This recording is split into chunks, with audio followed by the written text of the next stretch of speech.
My dear students, as he proceeds his journey, he realizes the cold is unbearable and he rubs his unprotected cheekbones and nose with his mittened hand to warm them.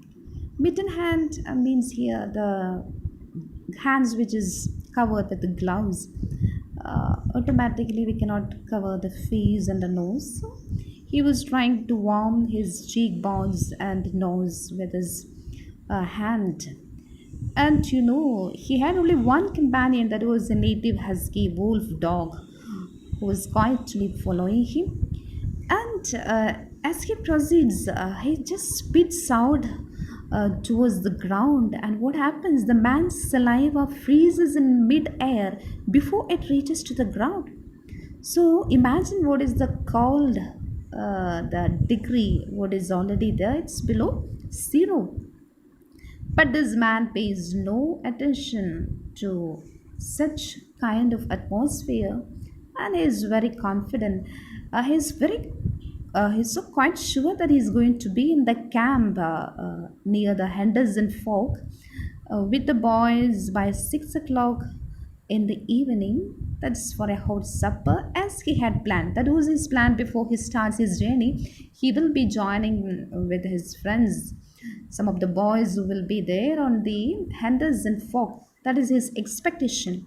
But as the story proceeds, you will find his expectations come to an end.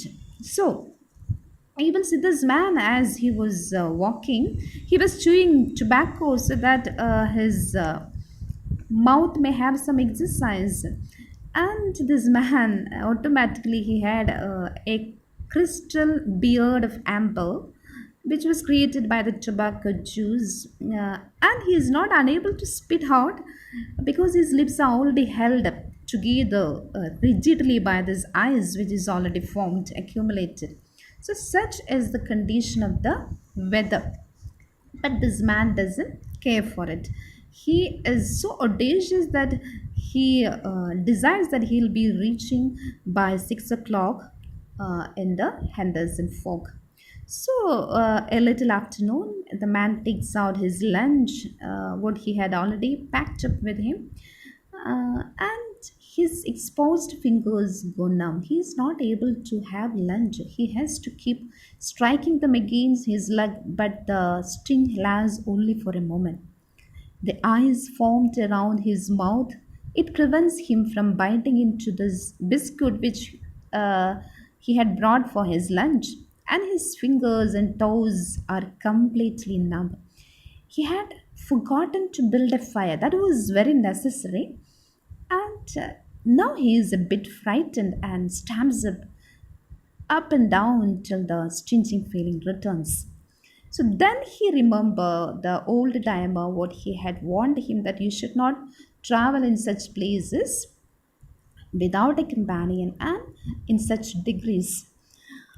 So, as he was proceeding, though he was not paying attention to the old timer, now he realizes that he has to build a fire, otherwise, no other option if he has to take lunch, because his hands are numb, not able to open the pack even.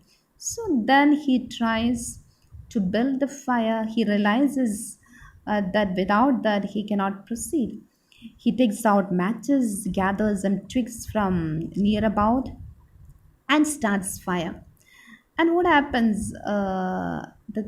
It thaws the ice from his face, and then he is able to eat his biscuits, while the dog was sitting near him, getting warmth from the fire.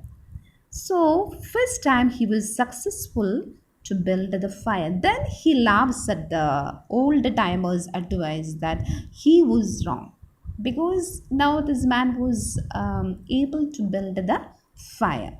Okay, but let's see what happens to him as he proceeds.